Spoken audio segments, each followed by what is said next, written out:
Film ഗാരേജിലേക്ക് ഇവർക്കും സ്വാഗതം. ലോക എന്ന സിനിമ ഇന്നത്തെ ബോക്സ് ഓഫീസ് കളക്ഷനോടെ 100 കോടിയിലധികം കളക്ഷൻ നേടിയെടുക്കാനായിട്ട് ഇറങ്ങുകയാണല്ലോ. കല്യാണി പ്രിയദർശൻ സിനിമ ഇതിനോടകം തന്നെ ബോക്സ് ഓഫീസിൽ മറികടന്ന പല പ്രമുഖരുടെയും ഫൈനൽ കളക്ഷനെ കുറിച്ചും അതോടൊപ്പം തന്നെ അടുത്ത കാലത്ത് മറികടന്ന വിവിധ സിനിമകളെ കുറിച്ചെല്ലാം തന്നെയാണ് ഈ വീഡിയോയിലൂടെ പ്രേക്ഷകരിലേക്ക് എത്തിക്കുന്നത്. ഇന്നും ഇന്നലെയുമായിട്ടാണല്ലോ 80 കോടി രൂപ മുതൽ 100 കോടി രൂപ വരെ ലോക എന്ന സിനിമ ബോക്സ് ഓഫീസ് കളക്ഷൻ നേടിയെടുത്തത്. ഇതിനിടയിൽ പല പ്രമുഖരുടെയും ഫൈനൽ കളക്ഷൻ ലോക മറികടന്നിരിക്കുകയാണ്.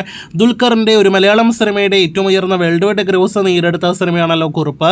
2021 തിയേറ്ററുകളിലേക്ക് എത്തിയ സിനിമയുടെ ഫൈനൽ വേൾഡ് വൈഡ് ഗ്രോസ് ആയ 81 കോടി ലോകം മറികടന്നിരിക്കുകയാണ്. തൊട്ട് പിന്നാലെ മമ്മൂട്ടിയുടെ കണ്ണൂർ സ്ക്വാഡ് എന്ന സിനിമയുടെ ഫൈനൽ വേൾഡ് വൈഡ് ഗ്രോസും ലോകം മറികടന്നിരിക്കുന്നു. മമ്മൂട്ടിയുടെ സോളോ റിലീസായിട്ട് തിയേറ്ററുകളിലേക്ക് എത്തിയ വൻ പോസിറ്റീവ് ലഭ്യമായിട്ടും 100 കോടി കളക്ഷൻ നേടിയെടുക്കാനാവാതെ പോയ സിനിമ 82 കോടി ഫൈനൽ വേൾഡ് വൈഡ് ഗ്രോസ് ആണ് നേടിയെടുത്തത്.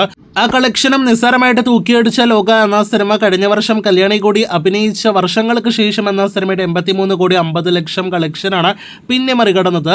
തൊട്ട് പിന്നാലെ 2 വർഷം മുന്നേ ഇതേ സമയത്ത് ഓണം വിന്നറായി മാറിയ RDXന്റെ 84 കോടി 50 ലക്ഷം ഫൈനൽ കളക്ഷൻ പിന്നെ മറികടന്നത് നമ്മുടെ മലയാളത്തിലെ മെഗാസ്റ്റാർ എന്നൊക്കെ പറയുന്ന മമ്മൂട്ടിയുടെ career best world wide collection നേടിയെടുത്ത ഭീഷ്മപർവം കളക്ഷനാണ്. നമുക്ക് എല്ലാവർക്കും അറിയാം, കഴിഞ്ഞ വർഷവും ഈ വർഷവുമായിട്ട് പല പിള്ളേരാണ് മമ്മൂട്ടിയുടെ കരിയർ ബെസ്റ്റ് കളക്ഷൻ മറികടക്കുന്നത് എന്ന്. പ്രേമലു പിള്ളേർ, മഞ്ഞുമൽ പിള്ളേർ, ഇപ്പോഴത്തെ ലോകയിലെ പിള്ളേർ കൂടി മലയാളത്തിന്റെ മഹാനടന്റെ കരിയർ ബെസ്റ്റ് തൂക്കിയെറിഞ്ഞിരിക്കുകയാണ്. ഇതിനിടെ ലോക ഭീഷ്മയ്ക്ക് ശേഷം മറികടന്നത് ലാലേട്ടന്റെ നേര് എന്ന സിനിമയുടെ ഫൈനൽ കളക്ഷനാണ്. ലാലേട്ടന്റെ ഏറ്റവും കൂടുതൽ വേൾഡ് വൈഡ് കളക്ഷൻ നേടിയെടുത്ത സിനിമകളിൽ 5ാം സ്ഥാനത്തുള്ള സിനിമയാണ് നേര്. ആ നേരിന്റെ കളക്ഷനായി 85 കോടി 70 ലക്ഷമാണ് ലോക മറികടന്നിരിക്കുന്നത്.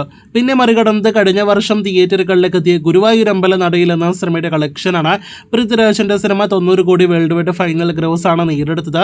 ആ കളക്ഷൻ മറികടന്ന ലോക ഇപ്പോഴത്തെ ഇന്നത്തെ കളക്ഷനോടെ 100 കോടി വേൾഡ് വൈഡ് ഗ്രോസ് മറികടക്കാനായിട്ട് ഇറങ്ങുകയാണ്. 100 കോടി വേൾഡ് വൈഡ് ഗ്രോസ് കളക്ഷൻ പിന്നിട്ടാൽ പിന്നെ ലോക പ്രധാനമായിട്ടും ആദ്യം മറികടക്കാനായിട്ട് ഇറങ്ങുന്നത് കഴിഞ്ഞ വർഷത്തെ 2 100 കോടി സിനിമകളായ ARM, മാർക്കോ തുടങ്ങിയ സിനിമകളുടെ കളക്ഷനാണ്.